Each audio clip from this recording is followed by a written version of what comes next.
Ada makhluk duduk bersila, penuh dengan bulu, ini tinggi besar, ini di hadapan istrinya Hasan. Dan makhluk itu bertaring. Ini kalau di daerah saya ini namanya buto. Akan tetapi badannya ini dipenuhi dengan koreng bernanah.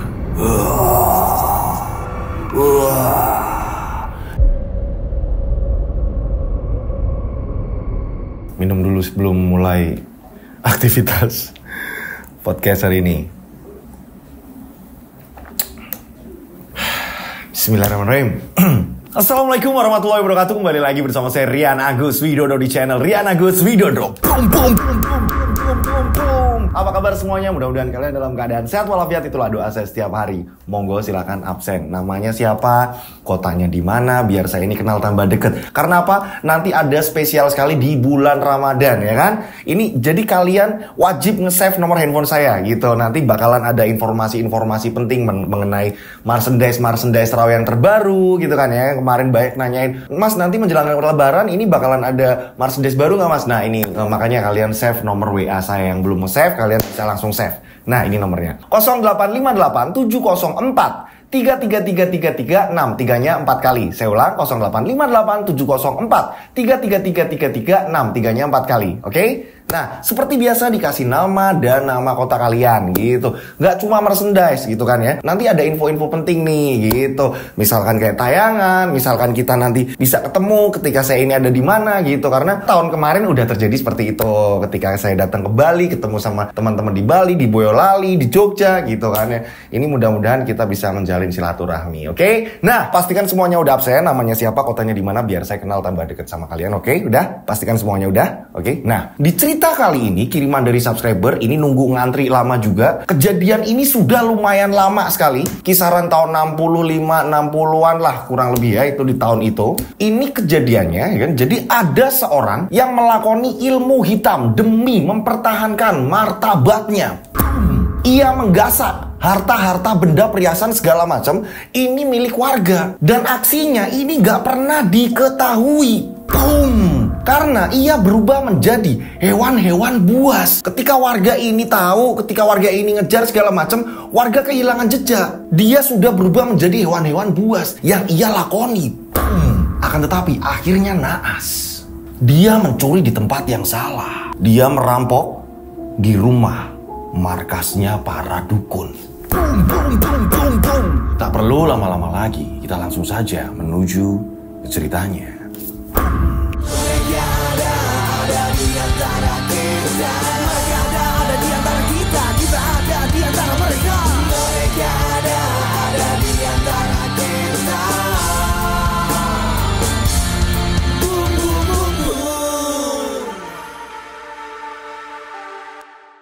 Kejadian ini udah lama sekali ya kan, kisaran tahun 60-an, saya juga belum lahir, nama tempat toko semuanya udah disamarkan demi keamanan bersama ya. Jadi dipastikan cerita ini aman untuk dibawakan gitu ya. Ada sebuah desa, toko di sini kita sebut saja, ini namanya Hasan. Usianya kurang lebih 40 tahun, hidup dengan istri dan kedua anaknya. Anak yang pertama kita sebut saja Ana, dia ini menginjak SMP. Nah, adiknya ini bernama Panji, masih kelas 6 SD. Hasan ini mencari uang sangatlah mudah.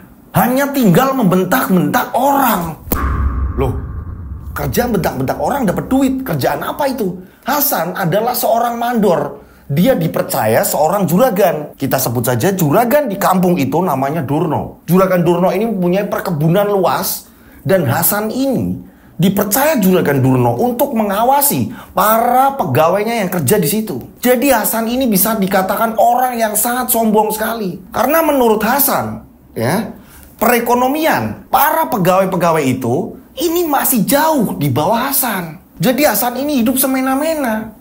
Karena apa? Hasan ini orang kepercayaan si juragan Durno tadi. Juragan Durno juga mempunyai anak, mempunyai istri, mempunyai keluarga besar gitu kan. Nah, sifat Hasan yang sombong itulah, ya, ini yang membuat istrinya ini malu. Karena istri Hasan ini lemah lembut, dia penurut. Sering sekali ya, ini istrinya ketika memang dia pulang dari kebun, istrinya ini pergi dari mana gitu kan ya, ini banyak warga-warga ini yang langsung bubar. Kita sebut saja istrinya Hasan ini namanya Narti. Jadi ketika Bu Narti ini lewat di depan ibu-ibu yang lain. Ibu-ibu yang lain ini pada menghindar. Ada Narti, ada Narti, ada Narti. Udah deh, masuk. Orang pelit lewat. Padahal Bu Narti ini nggak pelit. Yang pelit ini justru si Hasan. Sombong itu Hasan tempatnya. Nah, Narti karena sering ya kan mendengar omongan warga seperti itu, ya kan? Ini membuat Narti ini akhirnya kesel, capek. Ngomonglah sama si Hasan. Ketika pada malam hari, Narti ini ngomong sama Hasan. Mas, aku mau ngomong apa? Kamu mau ngomong apa? Aku harap kamu kalau lagi kerja di Juragan Durna, kamu mbok sikapnya yang baik Mas sama warga. Biar bagaimanapun warga itu kan saudara terdekat kita Mas. Siapa lagi Mas kalau kita ada apa-apa mau minta tolong sama siapa Mas kalau bukan sama warga? Kamu gak usah ngajarin ya. Kalau aku ini terlalu baik sama warga, yang ada mereka ini ngelunjak. Ya bisa-bisa aku dipecat sama Juragan Durna. Mau? Kita ini hidup susah, kamu mau? Pikir. Kenapa Juragan Durna memilih aku? Itu karena aku tegas. Aku gak mau diremehkan sama orang-orang kecil. Ini yang namanya bisnis. Iya tahu Mas, tapi setelah selesai kerja mbok kamu minta maaf sama yang lain-lain. Terus baik gitu Mas, kalau memang di kerjaan kamu harus tegas ya nggak apa-apa. Tapi setelah pulang kamu yang baik Mas. Soalnya aku sama anak-anak ini sering denger omongan warga. Nggak usah didengerin. Mereka kalau nggak ada kita nggak makan. Ngerti ya mau? Semakin mereka ngomongin kita, semakin aku bakalan kejam di sana. Jadi kamu gak usah ngajari aku untuk berbuat baik. Ngerti kamu? Iya Mas, maafin aku. Nah ya kan, berjalannya waktu terus menerus. Anak-anaknya ini selalu ngomong sama ibunya, sama Bu Narti. Bu, anak diomongin sama teman-teman. Katanya anak itu anak orang sombong, anak itu anak yang kurang ajar, anak itu Bu, anak itu bingung. Panji juga ngomong, ya Bu, Panji juga dikatain kayak gitu Bu sama teman-teman. Nah, Pak Hasan ini dengar. Pada waktu itu Pak Hasan ini sedang ngopi. Hasan langsung mendekat ke mereka. Kalian tahu, justru kalian harus bangga. Udah, ngerti? Dulu kakek nenek kalian ini sering dihina orang. Karena apa? Gak punya uang. Nggak punya uang, terus warga ini akhirnya merendahkan kakek nenek kalian. Nah disinilah Bapak tidak terima. Bapak pengen menunjukkan ke mereka kalau keluarga kita keluarga mampu dan derajatnya ini tinggi. Ngerti kalian? Ini nanti untungnya di kalian. Dengan begitu kalian akan mudah mendapatkan apa yang kalian inginkan. Mereka ini nggak bakalan dapat. Dengerin Bu, kenapa Bapak kejam sebenarnya? Karena orang tua Bapak dulu itu selalu direndahkan. Bapak harus berbakti dan Bapak harus membalas dendam. Jadi memang dulunya orang tuanya si Hasan ya dulu di kampung sering dikucilkan karena orang nggak punya. Ya kan, sering dikucilkan segala macam, sering dijauhi karena miskin. Nah di sini Hasan balas dendam, nggak terima. Aku sebagai anak, aku akan berbuat semena-mena. Aku berjanji ketika aku mendapatkan jabatan yang tinggi, maka aku akan merendahkan siapapun yang pernah merendahkan keluargaku dulu. Anak cucunya kayak atau segala macam. Jadi Hasan sudah punya pemikiran seperti itu. Makanya dia nggak bisa diatur, dia ini diomongin nggak bisa. Nah tak hanya itu, ya ini Hasan selalu mendoktrin anak-anaknya. Ini yang deket dengan Hasan yang laki-laki nih yang namanya Panji, yang masih SD. Kalau yang anak, setiap Hasan ngomong, dia hanya bisa menangis dan memeluk ibunya. Akhirnya Hasan ngomongnya ke Panji. Lebih fokusnya ini ke Panji. Panji sini. Kalau mbakmu itu susah kalau Bapak bilangin. Bisanya cuma nangis. Nah, Bapak pesan sama kamu. Kalau ada yang lawan kamu, ada yang nakal sama kamu, lawan, remehkan dia dan hina dia. Tapi Pak, nanti malah Panji nggak punya teman. Kamu bakal tetap punya teman. Karena apa? Kamu itu orang kaya. Nanti banyak yang deketin. Orang bakalan iri sama kamu. Mereka butuh kamu, bukan kamu butuh mereka. Jadi diajarin seperti itu. Akhirnya Panji di sekolahan ya kan, ini sampai kayak udah punya anak buah. Karena Panji berkuasa. Sakunya dari uang saku, Panji ini di atas anak-anak yang lain.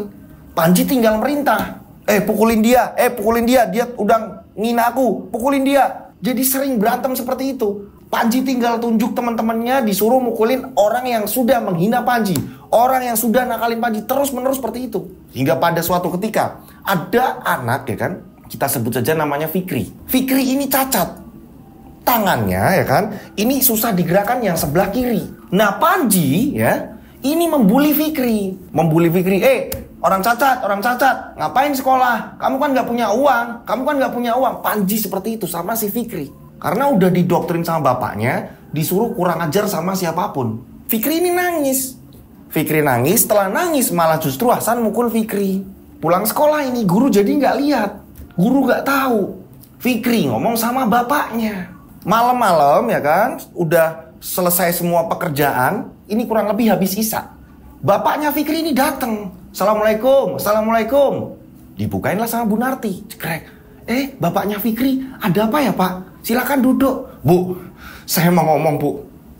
Tolong omongin anaknya sampean. Kami memang keluarga gak mampu.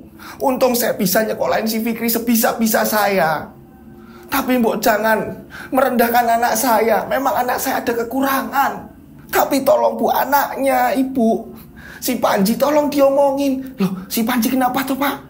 Si Panji itu udah terus-menerus merendahkan Fikri. Bahkan Fikri itu dipukul. Nah, Pak Hasan, ya, dia ini lagi di kamar denger itu.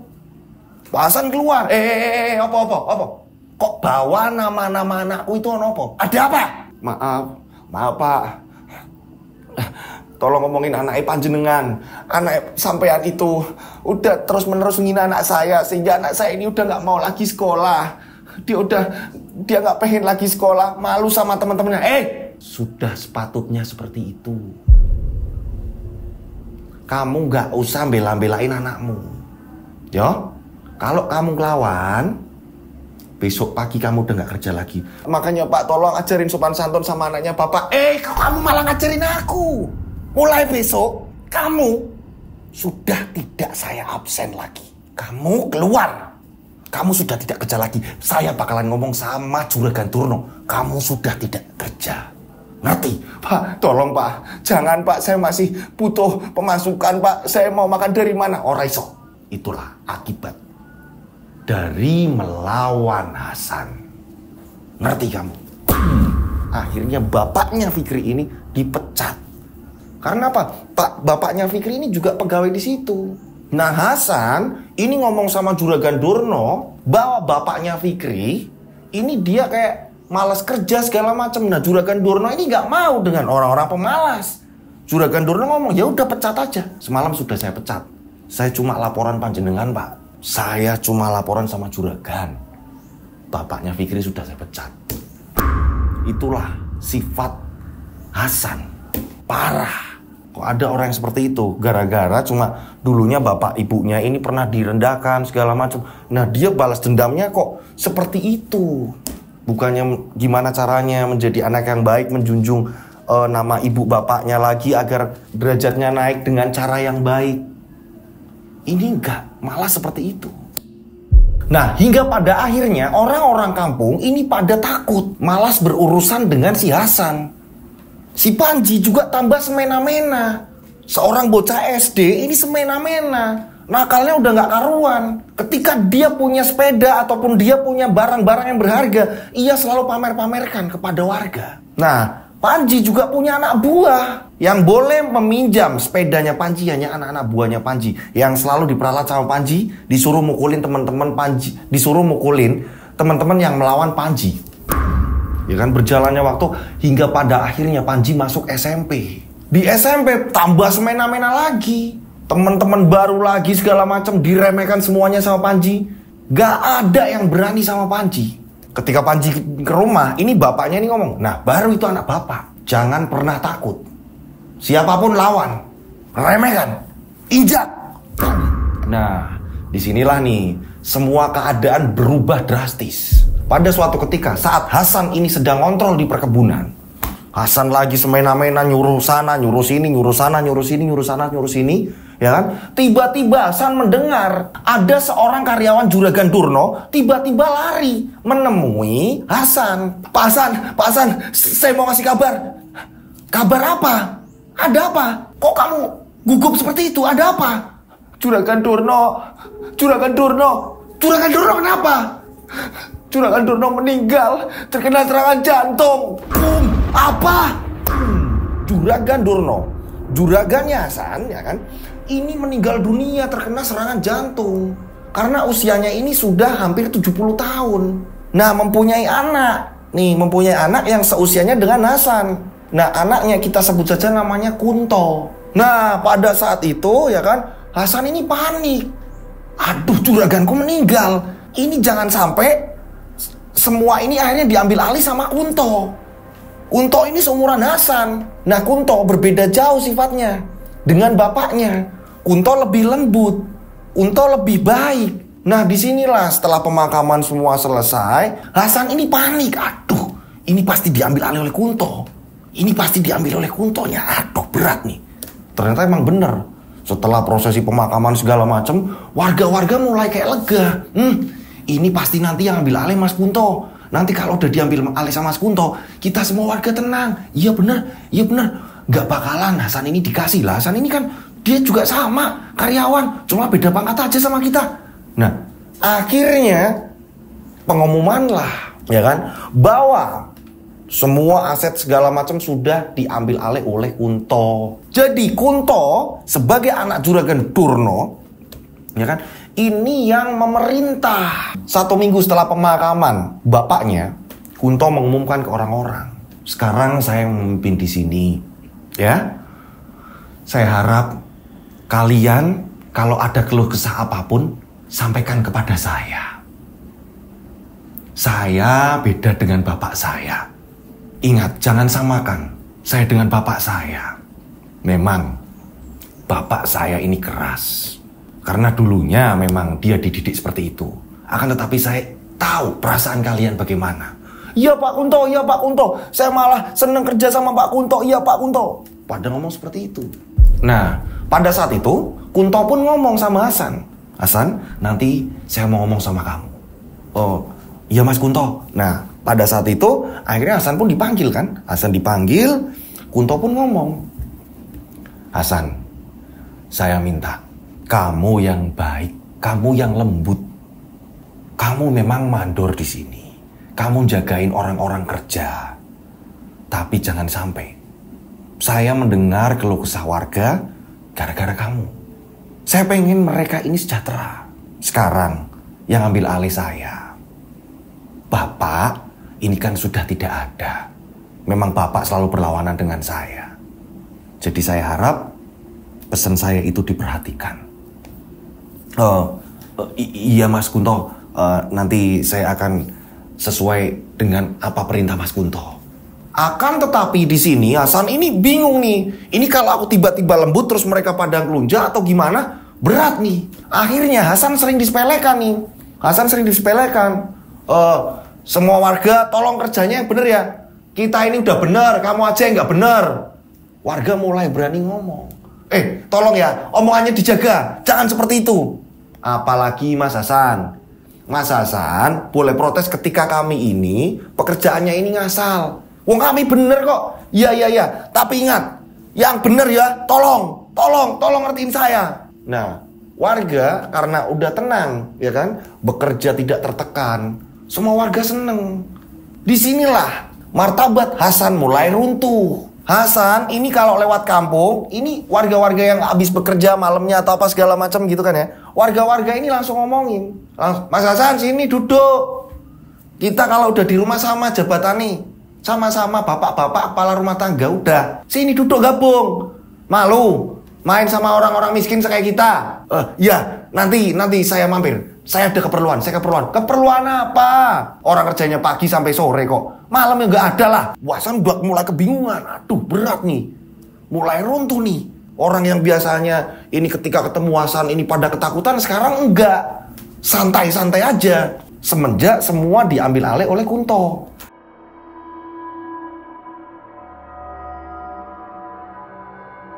Berjalannya waktu, Hasan ini nggak terima terus-menerus. Orang berani jawab ketika Hasan ngomong, orang berani jawab. Nggak kayak dulu. Nah, pada suatu ketika, ada seorang bapak-bapak, ya kan? Dia ini sedang istirahat. Memang jamnya istirahat. Hasan ini tiba-tiba ngomong, "Pak, kok enak-enakan, Pak, yo? Bapak di saung, yang lain masih pada bekerja. Ini Bapak malah istirahat di sini." "Dada saya sakit, Mas Hasan. Sebentar, nanti saya kerja lagi." Loh. Jam kerjanya kan belum. "Udah Mas Hasan. Mas Hasan denger nggak? Itu azan zuhur. Saya tak istirahat dulu sebentar." "Oh, kamu ngelawan ya?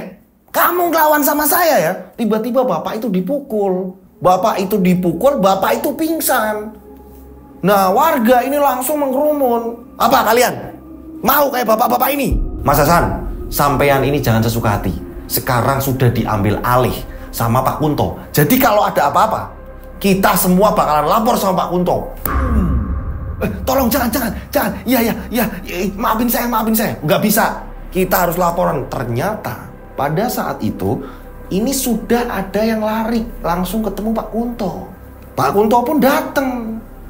"Hasan, ikut saya." "Mas, bisa saya jelaskan, Mas?" "Udah, ikut saya." Diajaklah ke rumah. "Saya sudah peringatkan kemarin, dan ternyata kamu melanggar. Dan maaf, mulai sekarang saya berhentikan." "Mas Kunto, tapi saya ini gak ada pekerjaan lain. Saya hanya ini. Dan saya ini kan orang kepercayaan Bapak Ipan Jenengan. Saya orang kepercayaan Pak Durno. Kok sampai mencat saya terus? Saya ini mau makan apa? Anak istri saya ini mau makan apa?" "Saya gak mau tahu. Karena apa? Kemarin saya sudah ngomong. Jadi mulai sekarang sampean sudah tidak menjadi mandor. Terus saya kerja apa? Bisa. Kamu masih bisa kerja. Tapi gabung sama mereka. Kamu sudah tahu kan pekerjaannya? Caranya bagaimana? Pengawasan seperti apa? Kamu kan memerintah. Berarti kamu tahu kan? Cara penanaman, panen, segala macam kamu tahu. Berarti kalau kamu masih mau kerja di sini, pangkat kamu sama seperti mereka." Hasan kebingungan. Nah, saat itu juga daripada Hasan ini sama derajatnya sama anak buah, Hasan lebih baik mundur. "Enggak, Mas. Kalau sampean menyuruh saya untuk sama seperti mereka, lebih baik saya mundur. Ingat, Mas, saya tidak terima di sini." "Oh, terserah. Kalau kamu nggak terima atau apa, terserah. Karena bagi saya, pekerjaan itu tidak harus dengan kekerasan caranya, Mas. Ngerti sampean? Silakan." Hasan dipecat. Nah, semua bersorak. "Wah, Hasan dipecat. Wah, Hasan dipecat." Wah, pada bersorak. Ini di ladang, sawah, perkebunan, segala macam semua berserak. Semua bersorak mendengar Hasan ini dipecat. Hasan ini pulang ke rumah. Hasan bingung. "Kamu kenapa, Mas?" Ditanya sama istrinya. "Aku sudah tidak kerja sana lagi. Gara-gara si anjing Kunto. Jancok." Kesel si Hasan. Hasan ini kesel. "Lah, kamu kenapa, Mas?" "Dah, kamu udah diem aja. Aku akan balas dendam. Aku nggak bisa diremehkan seperti ini." Dengan adanya Hasan dipecat, ini Panji udah nggak ada taring lagi. Yang awalnya ini sombong, angkuh, disuruh bapaknya. Ini mendengar seperti itu, kabar seperti itu, Panji ketakutan juga. "Aduh, bapakku ini udah nggak jadi orang kaya lagi. Berat nih." Ya kan, ternyata benar sahabat-sahabat Panji mulai meninggalkan Panji. Yang biasa disuruh-suruh sama Panji, ini pada meninggalkan Panji. Karena apa? Orang tuanya ini pada ngomong, "Awas kamu, kalau kamu masih disuruh-suruh Panji, awas kamu. Gak tak sekolah ini bu bapak." Pada ketakutan. Panji pun akhirnya dikucilkan. Sering sekali Panji dipukulin. Akan tetapi ketika Pak Hasan datang, ya kan, ini gak terima. Bukan hanya Pak Hasan ini berhadapan dengan satu warga, akan tetapi seluruh warga, khususnya bapak-bapak ini langsung menyerang Hasan. "Mau apa kamu? Hah? Mau apa kamu?" Semua warga pada seperti itu. Pak Hasan geram. Geram sekali. Nah, hingga pada suatu ketika Hasan ini ingat, dulu aku pernah nganter Juragan Durno ke seorang dukun. Juragan Durno itu dia punya pesugihan segala macam. Dia lelakon-lelakon dan aku sendiri yang nganter. Aku harus ke tempat itu dan aku mau minta pertolongan. Mumpung Juragan Durno sudah meninggal. Kalau ada Juragan Durno masih hidup, nggak mungkin aku ke sana. Aku ngelangkai dia. Nah, kalau ini, aku berarti tidak ngelangkai. Juragan Durno udah mati. Aku mau ke sana. Nah, saat itu juga ngomong sama istrinya. Bu, berapa hari ini Bapak ini mau pergi? Pak, gimana toh Pak? Lah wong warga-warga udah semakin kayak gini, sama kita kayak gini. Udah, nanti Bapak balik semuanya akan berubah. Lihat aja. Bapak mau kemana Pak? Terus kami ini gimana? Masih ada tabungan, masih ada uang. Pakai saja secukupnya. Aku mau nyari jalan keluar. Hasan ini langsung pergi meninggalkan kampung. Entah perginya kemana. Nah, ternyata Hasan ini pergi ke dukun. Yaitu kita sebut saja namanya Mbah Di. Dukun dari almarhum Juragan Durno. Tempatnya sangat jauh sekali. Ini di kampung yang sangat terpencil. Dan perumahannya ini udah mulai jarang-jarang. Kebun-kebun bambu yang rimbun. Persawahan. Nah, ketemulah satu gubuk itu. Nah, saat itu, ya kan, ini ada anaknya Mbah Di. Dukun itu namanya Mbah Di, gitu kan. Nah, ini ada anaknya. Anaknya kita sebut saja namanya Mas Joko. Mas Joko pun ini anak angkatnya Mbah Di, karena Mbah Di sendiri tidak nikah. Hasan langsung ketemu. Lonwon, monggo, Mas Hasan ya? Iya Dek Joko, Mbah Dinya ada nggak? Mbah Di sudah almarhum Mas. Apa? Mbah Di sudah almarhum? Iya Mas. Sekarang aku sendirian. Dan gimana lagi saya harus nerusin Mbah Di? Nerusin gimana maksudnya? Berarti Dek Joko ini tahu cara gimana? Lawang pasiennya Mbah Di ini banyak Mas. Mbah Di ini ngomong sama saya diajarin terus menerus. Ya akhirnya saya juga tahu Mas. Dek Joko, aku mau cerita ya. Diceritain lah semuanya.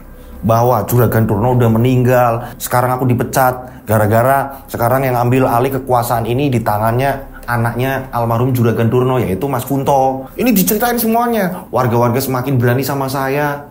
Saya pengen martabat saya naik lagi. Saya pengen punya uang. Saya nggak mau diremehin. Tolonglah, Dek Joko, saya harus gimana? Nah, karena memang dulunya mereka ini juga akrab ketika, ya kan, Juragan Durno sedang melakoni apa dengan Mbah Di. Ini Hasan sering sekali ngobrol. Sering ngobrol sama Joko tadi. Sering nungguin, sering apa, gitu kan ya. Akhirnya Joko pun memberitahu. Sampai mau lakon ajian apa Mas? Apa aja lah yang sekiranya orang ini tunduk sama saya, ya. Terus uang itu gampang dicari. Kira-kira apa Mas? Wah, itu harus 3 bulanan Mas sampai di sini Mas. Sampai harus lakon banyak Mas. Hasan pun menyanggupi. Minggu-minggu pertama Hasan disuruh puasa segala macam. Hasan di situ memang disuruh berada di tengah hutan, disuruh puasa, dijaga oleh Joko, terus menerus. Singkat cerita menjelang hari terakhir, Hasan ini ada di hutan, rambut udah mulai memanjang, brewoknya udah mulai menebal. Ini tidak mandi, tidak apa, dia ini hanya bersilah. Nah, Joko bilang, malam nanti hari terakhir Mas, ya, ini saya sudah bawa ayam cemani. Darahnya Mas coba minum. Sudah saya masukin di gelas bambu. Jadi ada gelas terbuat dari potongan bambu. Nah, ini diminum nanti Mas. Nanti malam bulan purnama, ini seluruh hewan buas ini mendekat sama sampean Mas. Nah, hewan-hewan buas tadi sebenarnya itu jelmaan siluman semua Mas. Nanti mereka akan mendekat ke sampean. Nah, air tadi sampean minum tepat ketika mereka sudah berdatangan. Setelah itu berikan makan. Bunga-bunga ini berikan kepada mereka. Usap kepala mereka. Karena mereka akan memerintahkan seluruh hewan-hewan buas yang ada di hutan untuk menuruti apa keinginan sampean Mas. Ternyata benar. Pada malam hari Hasan ini semedi, ya kan? Tak lama kemudian Hasan mendengar ada suara auman harimau. Tak lama kemudian ada babi hutan. Tak lama kemudian ada hewan-hewan lain disusul, hewan banyak di situ. Serigala lah, apalah segala macam. Ular besar, semua mendekat ke Hasan. Hasan awalnya kaget, takut akan, tetapi itu adalah hari terakhirnya. Bulan purnama tepat berada di tengah-tengah kepala Hasan, lurus tegak. Saat itu Hasan meminum darah ayam cemani tadi, ya minum. Setelah mendekat, ya kan, hewan-hewan itu semakin mendekat. Siluman-siluman semua itu mendekat. Barulah Hasan mengusap kepala mereka masing-masing dan diberi makanan bunga. Mereka dengan lahap memakan bunga-bunga itu. Hasan ini awalnya takut. Akan tetapi ketika Hasan menyentuh kepala-kepala mereka, mengusap kepala mereka, yang ada tangan Hasan ini benar-benar sangat-sangat dingin. Jadi kayak megang es batu, berasa seperti itu. Setelah itu, hewan-hewan tadi ini mengitari Hasan. Hewan-hewan tadi mengitari Hasan. Berapa kali putaran, terus-menerus makin cepat. Dan tak lama kemudian, hewan-hewan itu pun pergi. Menjelang subuh, Mas Joko pun datang. Sudah selesai, Mas. Ritualnya sudah selesai. Nanti, sampean ketika ngambil barang punya siapapun, sudah terpojok atau apa, sampean bisa merubah wujud dengan apa yang sampean makan. Maksudnya gimana deh Joko? Sampean tangkap, sampean panah, sampean buru, dan makan hewan buruan sampean. Maka pada malam harinya, sampean juga bisa berubah wujud dengan apa yang sampean makan. Oh, kalau gitu, saya nuruti aja. Sesampainya di tempat Joko, Joko pun sudah mempersiapkan busur panah. Ini Mas, busur panah ini dibawa pulang. Ini untuk berburu sampean. Berburunya ini dengan membaca rapalan-rapalan ini. Hewan-hewan seluruh hutan ini tunduk sama sampean. Wah, di sini Hasan mulai seneng. Aku bakal bisa melakukan apapun, kejahatan apapun, aku bakal bisa menguasainya tanpa ada yang tahu. Hasan seneng dan tambah sombong dia. Nah, singkat cerita, kondisi Hasan pulang ini melewati hutan-hutan juga kan, hutan-hutan juga, perkebunan segala macam, biar tidak ada orang yang lihat. Dan itu maghrib. Saat itu Hasan ketok-ketok pintu. Dek. Pada saat itu, Bu Narti, istrinya Hasan, ini mendengar. Bu Narti ini segera membukakan pintu. Bu Narti segera membukakan pintu, ini pintu dapur. Bu Narti ini kayak ketakutan. Siapa yang maghrib-maghrib? Nah, dibuka sama Bu Narti. Ternyata Pak Hasan. Pak, kamu dari mana aja Pak? Kamu itu bikin aku kepikiran. Terus itu kok kamu rambutnya panjang kayak gitu? Udah, diem. Gampang ini dibersihkan. Pada saat itu Hasan ini bilang, aku lapar, aku mau makan. Mas, aku udah gak punya apa-apa. Loh, uang habis? Habis Mas. Anak-anak kemana? Anak-anak kemana? Terpaksa Mas, aku ungsikan di tempat ibu Mas. Di nenek mereka Mas. Loh, ada apa? Aku pulang ini bawa kabar baik. Kok anak-anak malah diungsikan? Mas, kalau aku nggak apa-apa, aku udah terbiasa Mas. Orang-orang mau mencaci aku itu udah terbiasa. Anak-anak nggak sanggup Mas. Mereka sudah putus sekolah lama Mas. Apa? Putus sekolah? Karena apa? Mereka ini dihina teman-temannya Mas. Mereka ini kebingungan. Mereka ini malu ketemu sama warga juga Mas. Mereka belum siap. Yang ada mereka selalu nangis. Mereka selalu nangis sama saya Mas. Saya gak mau mereka kepikiran. Akhirnya mereka saya ungsikan di tempat ibuku Mas. Tenang, sebentar lagi keadaan akan berubah. Keesokan hari ya kan, Hasan ini sudah mempersiapkan panah. Kurang lebih habis asar, Hasan ini keluar. Kamu tunggu di rumah. Yo, kamu tunggu di rumah, gak usah kemana-mana. Sampean mau kemana Mas? Jangan kamu ngatur-ngatur aku, pokoknya kamu nurut. Hasan sudah mempersiapkan busur panah, ya kan? Hasan ini sudah membaca ritual segala macam. Berangkatlah Hasan masuk ke dalam hutan. Karena memang perkampungan itu tidak jauh dari hutan. Hutan ini masih banyak di situ. Hasan masuk dalam hutan, mencari buruan yang akan ia santap. Harus hewan buas. Hasan nyari di situ. Bener-bener gak takut karena ajian itu bisa melumpuhkan seluruh hewan buas. Hasan sudah melewati ritual selama 3 bulan. Hasan ini nyari ya kan, ini sudah lama, agak lamaan, sudah menjelang malam ya kan. Hasan sudah menjelang malam. Disinilah Hasan menunggu seekor kumbang. Karena Hasan tahu ada jejak-jejak kumbang ini, macan kumbang.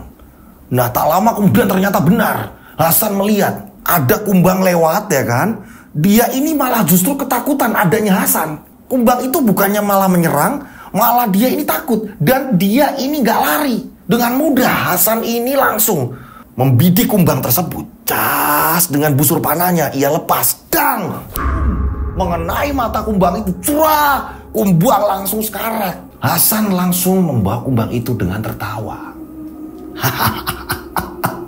Nanti malam aku akan jadi wujudmu. Hasan pulang. Gak ada orang lihat karena lewatnya perkebunan. Setelah dibawa ke rumah, ya kan? Setelah dibawa ke rumah, Hasan kembali ritual. Dan ritualnya ini ada di dapur. Istrinya kaget, Mas, itu apa? Diam, kamu gak usah ikut campur. Tugas kamu nanti ada sendiri, tak kasih tahu. Mas, kamu bawa macan kumbang kayak gini buat apa, Mas? Udah, menang. Saat itu Hasan, ya kan, setelah ritual selesai, Hasan ini ternyata membawa minyak. Udah diberi minyak dari Joko. Ini wadahnya ini pakai potongan bambu juga sama. Jadi pada zaman itu potongan bambu, ya kan, ini buat bisa wadah apapun gitu kan. Nah, potongan bambu itu ternyata berisi minyak. Gak tahu minyak apa. Yang jelas di situ dibalur-balurkan ke seluruh badan hewan tadi. Dan baunya ini amis banget. Anyir banget. Mas, baunya kayak gini. Shh.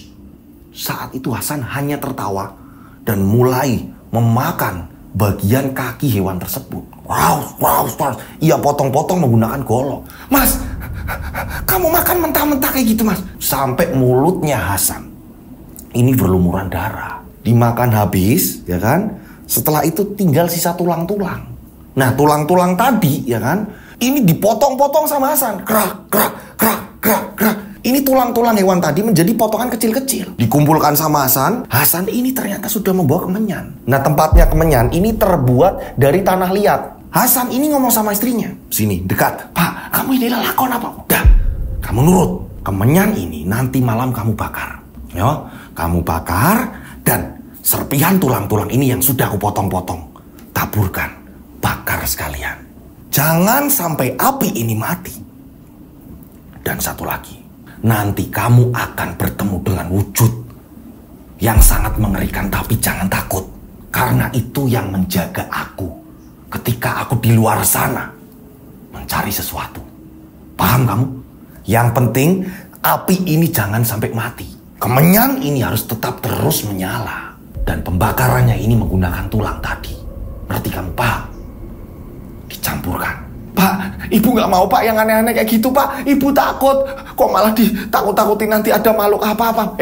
Diam kamu, sini. Nah, saat itu rambutnya Bu Narti ini dijambak, dijedotin pintu dapur. Ini menggunakan kayu pintunya. Buah. Sakit, Pak, sakit, Pak. Nurut. Nah, pada malam harinya nih, Bu Narti mulai nih disuruh membakar itu. Dibakar. Ya, ini kemenyannya. Pelan-pelan, ya kan, memakai abu dulu, memakai potongan-potongan kayu untuk agar apinya ini mulai menyala, ya kan. Setelah itu Bu Narti nurutin, ya kan, memasukkan tulang-tulang tadi. Jadi kayak bau bakaran daging. Kemenyan mulai dimasukin di situ. Akhirnya aromanya ini, tajamnya kemenyan ini kalah. Malah justru baunya ini bakaran daging. Nah, pada saat itu Hasan ini ngomong sama istrinya, apapun yang terjadi, tunggu kecil kemenyan itu jangan pernah mati sebelum aku pulang. Iya, Mas. Dan satu lagi, jangan pernah takut ketika apapun yang kamu lihat itu menurut kamu mengerikan. Jangan pernah takut. Tetap kamu fokus untuk menyalakan kemenyan itu dan campurkan dengan tulang-tulang itu. Mengerti? Iya, Mas. Iya, Mas. Nah, pada saat itu memang Hasan ini udah berpikir ini tujuan pertamanya adalah rumahnya Kunto.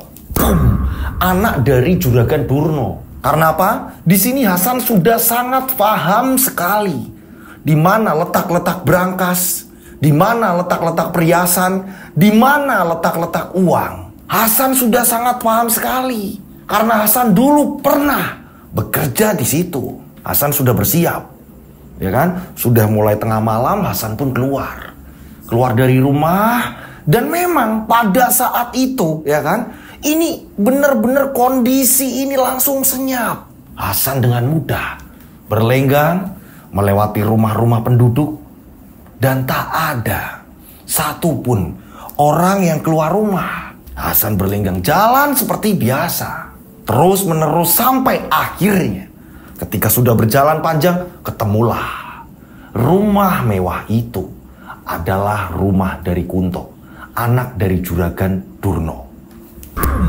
Saat itu memang ada penjagaan di situ. Dijaga ada 2 orang. Memang rumah besar itu dijaga 2 orang. Ini gantian-gantian. Nanti yang satu tidur, yang satu ini begadang. Yang nanti kalau udah ngantuk, gantian-gantian. Pada saat itu Hasan awalnya kaget. Aduh, ada 2 orang ini. Yang biasanya mereka ini gantian tidur, ya, ini mereka begadang.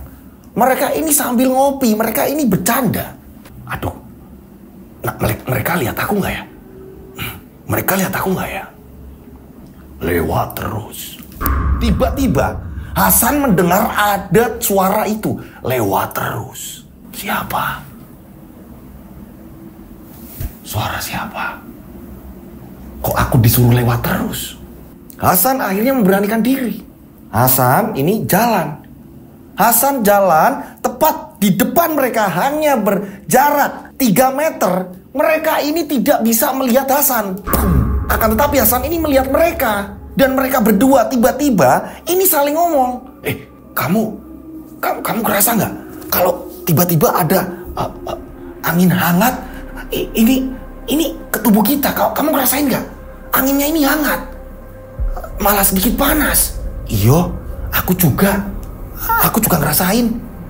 Ini karena sudah dekat dengan Hasan. Karena Hasan ini tidak mau ketahuan, Hasan pun langsung melancarkan aksinya. Hasan melewati mereka ini dengan mudah.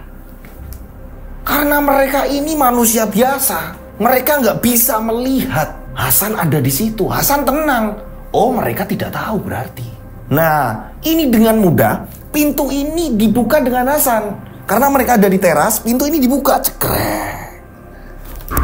Nah, saat itu mereka berdua ini bilang, kamu gak nutup pintu tadi? Aduh, aku lupa. Yang satunya kayak gitu. Akhirnya ditutup kembali pintu. Cekrek. Hasan ini udah deg-degan juga. Dipikirnya mereka ini lihat Hasan. Ini sama sekali mereka gak lihat. Hasan pun tenang. Hasan langsung di situ nyari ke tempat penyimpanan hartanya si Kunto. Berlenggang karena Hasan tahu tempat penyimpanannya di mana, sangat paham. Hasan sangat paham. Nah, pada saat itu Hasan sudah sampai di depan kamar yang dimana Hasan ini sering lihat kalau dulunya Juragan Durno ini selalu masuk ke ruangan itu untuk menaruh uang, perhiasan, dan lain-lain. Hasan ini langsung membuka pintu tersebut yang memang kuncinya ini berada tidak jauh dari tempat itu. Jadi ada lemari kecil ukir-ukiran, ya kan? Ini tempat penyimpanan kunci-kunci di situ. Dengan mudah Hasan ini mengambil kunci itu. Ambil kunci tersebut, Hasan pun membuka. Cekrek. Dibuka. Hasan masuk. Tapi tiba-tiba Hasan ini mencium aroma yang sangat-sangat menyengat, busuk sekali. Boom, di kamar itu. Nah, karena memang gelap, kamar itu memang gelap tanpa pencahayaan, ya kan? Hasan menutup kembali pintu tersebut. Gerak. Hasan langsung menyalakan lampu tempel yang ada di situ, lampu minyak. Dan baunya ini sangat menyengat sekali. Ini bau apaan? Perasaan dulu baunya nggak kayak gini ruangan ini. Nah, dinyalain lah sama Hasan lampu itu, dinyalain nyala. Nah, pada saat nyala, jadi ruangan tersebut ini terlihat dengan jelas. Hasan dikagetkan, ternyata ruangan tersebut sudah tidak ada brankas-brankas lagi, melainkan di situ ada ranjang tua, terikat di situ wanita yang sudah tua sekali, nenek-nenek. Ini kondisi nenek-nenek terikat, ya. Ini dalam keadaan hidup sebenarnya, akan tetapi ini kayak mayat hidup. Dia tidak bisa melihat apa-apa, tubuhnya sudah kurus kering dengan menggunakan kebaya. Bu Mariati. Siapa Bu Mariati? Bu Mariati ini adalah istri Juragan Durno. Hasan langsung mengingat, bukannya dulu Bu Mariati sudah meninggal dan sudah pernah dimakamkan. Seluruh kampung ini melihat dan menyaksikan Bu Mariati sudah dimakamkan. Tapi ini kenapa aku melihat Bu Mariati yang seperti mayat hidup, ini kedua tangan dan kakinya ini dirantai, diranjang. Ini ranjang kuno. Bu Mariati. Nah, disinilah akhirnya Hasan mengerti. Ini mungkin pesugihan yang dilakoni Juragan Durna dengan menumbalkan istrinya menjadi mayat hidup. Dan di situ memang sudah ada makanan-makanan yang sudah busuk. Nah, pada waktu itu yang dimakamkan siapa? Dan kenapa ruangan ini berubah menjadi seperti ini? Sedangkan aku paham betul, ini ruangan berangkas, penyimpanan uang. Hasan ini langsung segera mematikan lampu minyak tersebut. Ini aku salah ruangan. Berarti selama aku sudah tidak di sini, ini sudah dirubah semuanya. Hasan langsung mematikan itu dan Hasan masih kepikiran, Bu Mariati itu masih hidup itu. Karena Hasan melihat, Hasan dengan jelas melihat walaupun hanya lampu minyak, Hasan melihat ada nafas di situ. Akan tetapi pandangan sudah kosong. Dan nenek-nenek tua itu yang bernama Bu Mariati, ini sudah tinggal tulang, udah tinggal matinya. Ini bukti bahwa mungkin sebuah pesugihan, efeknya ini masih terus menjalar. Ada edukasi di sini, jangan pernah melakukan hal seperti itu. Kita lanjut ceritanya. Saat itu, Hasan yang ketakutan, akhirnya dia segera keluar dari kamar itu. Masih membayangkan terus, Bu Mariati masih hidup ternyata. Lah aku kok sampai nggak ngerti. Berarti Juragan Durna ini menyembunyikan. Dan ini yang tahu adalah generasi selanjutnya, yaitu si Kunto. Kunto pun punya saudara-saudara lagi, akan tetapi tidak di rumah itu. Dan Kunto ini belum juga menikah. Hasan ini mengecek setiap kamar, akhirnya kembali ke tempat kunci. Hasan mengecek kamar, tapi Hasan tahu, oh ini kamar Kunto. Apa jangan-jangan barang-barang itu yang berharga disimpan di kamarnya Juragan Durna? Iya, mungkin di kamar itu. Mungkin di kamar itu. Langsunglah dicari. Kamar paling depan malah. Hasan kembali ke ruang depan. Dan terlihat pintu yang bentuknya ini lain dari pintu-pintu kamar yang lain. Dibukalah sama Hasan. Krek. Dan ternyata benar. Ya, pintu terbuka dan di situ sudah terang. Sudah ada lampu minyak yang setiap hari dinyalakan. Terlihat berangkas, perhiasan, ditutup rapi. Hasan ini tertawa. Aku kaya. Aku kaya. Ditutup kembali. Krek. Nah, saat itu berangkas mulai Hasan congkel, dicongkel, cegerak, gentang. Saat itu juga menimbulkan suara. Berangkas terbuka ini menimbulkan suara. Karena apa? Di situ ada besi. Ada besi ya kan? Ini kayak pengait kuncinya. Hasan sudah berhasil membuka. Nah, Hasan membuka akhirnya. Dan pada saat Hasan membuka, Hasan ini kaget melihat ini perhiasan-perhiasan udah banyak. Wah, ini kalau dibawa langsung ini gak bakal bisa. Ini aku harus pelan-pelan aku ngambilnya. Mungkin aku kedua kalinya baru kesini lagi. Jadi Hasan ini mengambil secukupnya. Uang-uang logam di situ Hasan juga sudah mengambil semuanya. Dimasukkan ke dalam tasnya. Sudah dimasukkan ke dalam tas yang terbuat dari kain. Hasan kembali menutup berangkas itu. Nah, pada saat Hasan menutup, ini menimbulkan bunyi lagi. Saat itu juga Hasan kaget mendengar ada suara ya kan di kamar sebelah. Dan kamar sebelah itu adalah kamar dari Kunto. Ternyata Kunto terbangun dan Hasan mendengar suara Kunto. Justru melewati kamar yang di dalamnya ini ada Hasan. Kunto ini keluar, membuka pintu dan dia berhenti di pintu pertama, pintu utama, pintu rumah. Hasan mendengar suara Kunto. Kalian berdua tadi masuk atau gimana? Saya dengar ada suara seperti suara besi. Kalian masuk ke kamar atau gimana? Ada apa? Enggak kok Juragan. Kami dari tadi di sini. Ya, kami sempat lupa tadi nutup pintu. Beneran kalian? Saya dengarnya barusan. Kalau kalian dari kapan? Ya udah dari tadi Juragan. Aku dengar suara besi. Kalian berdua keliling rumah. Iya Juragan. Tapi saya tadi ngerasain hawa-hawa panas Juragan. Ya udah kalian keliling rumah. Kelilingi rumah ini. Dua penjaga tadi ini langsung keliling rumah. Hasan deg-degan di sini. Aduh, ketahuan ini. Hasan juga ingat almarhum Juragan Durna ini kan juga bermain dukun. Apa jangan-jangan rumah ini tidak bisa untuk aku curi, untuk aku rampok. Karena Juragan Durna juga melakoni hal-hal seperti itu juga. Saat itu juga Hasan kembali deg-degan ya kan. Ini jantungnya berdebar ketika mendengar suara langkah dan berhenti tepat di pintu yang dimana Hasan sedang berada di dalam kamar itu. Aduh, ini di luar ada orang. Ini pasti Kunto ini. Kunto berhenti di depan pintu ini. Aku harus gimana? Aku harus gimana? Nah, di sisi lain, istrinya Hasan ini yang awalnya biasa saja menaruh tulang-tulang tersebut, serpihan tulang-tulang itu ke dalam tungku pembakaran kemenyan, dupa gitu kan ya. Ini sedang dia nyalain satu persatu, tiba-tiba dikagetkan. Ada makhluk duduk bersila, penuh dengan bulu, ini tinggi besar, ini di hadapan istrinya Hasan. Dan makhluk itu bertaring. Ini kalau di daerah saya ini namanya buto. Akan tetapi badannya ini dipenuhi dengan koreng bernanah. Dan makhluk itu segera menghirup asap dupa itu. Asap bakaran itu dihirup oleh makhluk itu.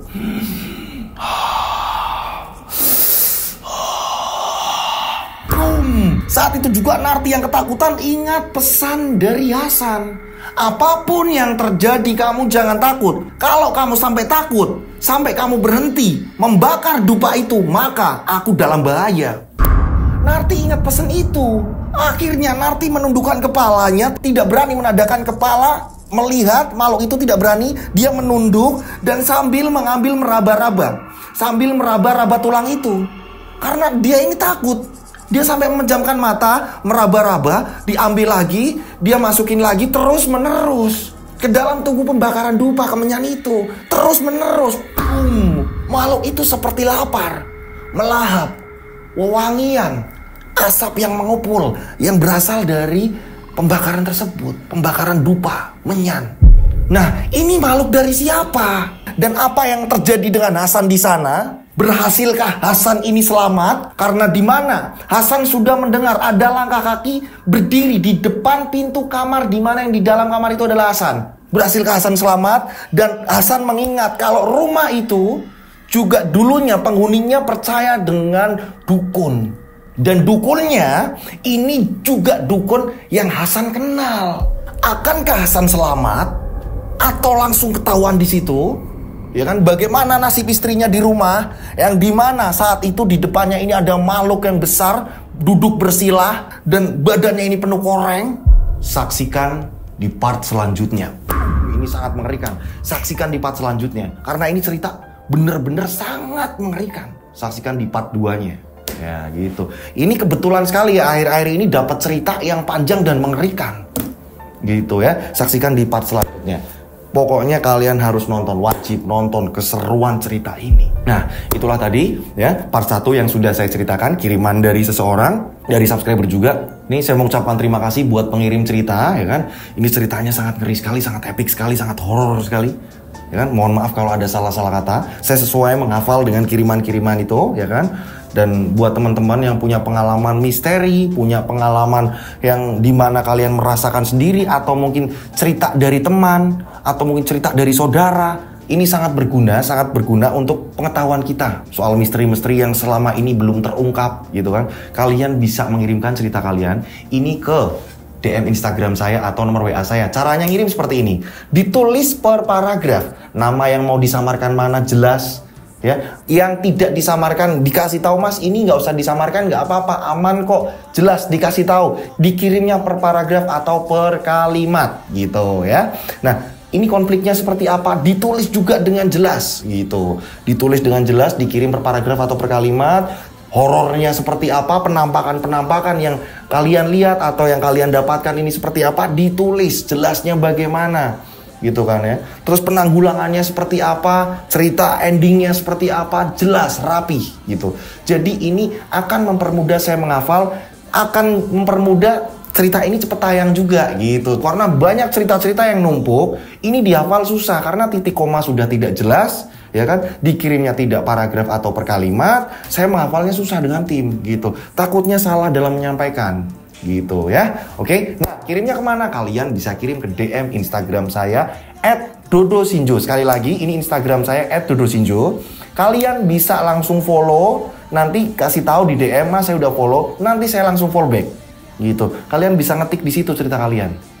di DM Instagram, atau kalian bisa langsung ke nomor WhatsApp saya ya. Ini ditulis, saya pelan-pelan bacanya karena kemarin ada yang ngomong, Mas jangan cepet-cepet ya pas nyebutin nomor WA. Ini nomor WA saya, WA pribadi saya, 0858 704 3333 6, 3-nya 4 kali ya, oke? 0858 704 3333 6, 3-nya 4 kali, oke? Dikasih nama dan nama kota agar tidak ketumpuk dengan WhatsApp lain. Sekali lagi dikasih nama langsung, jangan hai mas, assalamualaikum, terus abis itu nggak ada keselanjutan gitu, saya bingung. Jadi langsung dikasih nama dan nama kota gitu, agar tidak ketumpuk dengan WhatsApp lain gitu, karena setiap hari WA ini masuk banyak sekali gitu. Saya harus menjawabnya pelan-pelan, saya juga ada tugas untuk menghafal, saya juga ada tugas untuk membaca komentar-komentar gitu. Karena apa? Saya pengen akrab ke semua penikmat channel Rian Agus Widodo gitu. Saya pengen dekat dengan semuanya, karena bagi saya kalian adalah saudara saya gitu.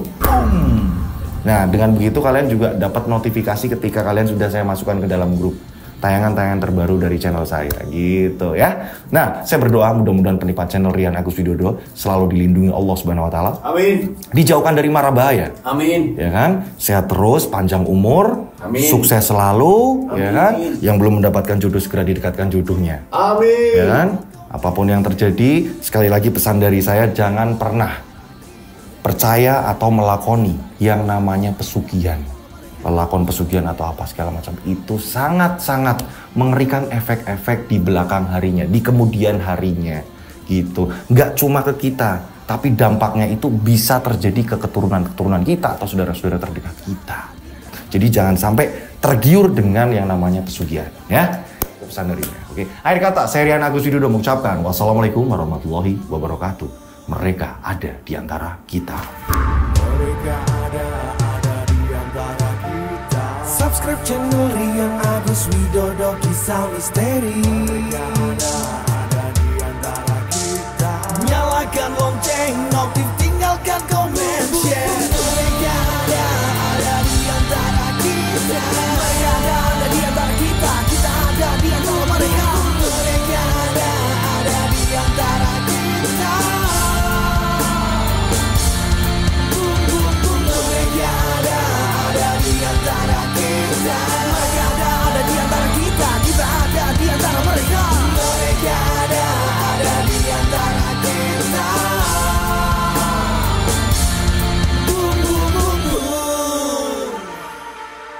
Mereka ada di antara kita. Subscribe channel Rian Agus Widodo, kisah misteri. Mereka ada di antara kita.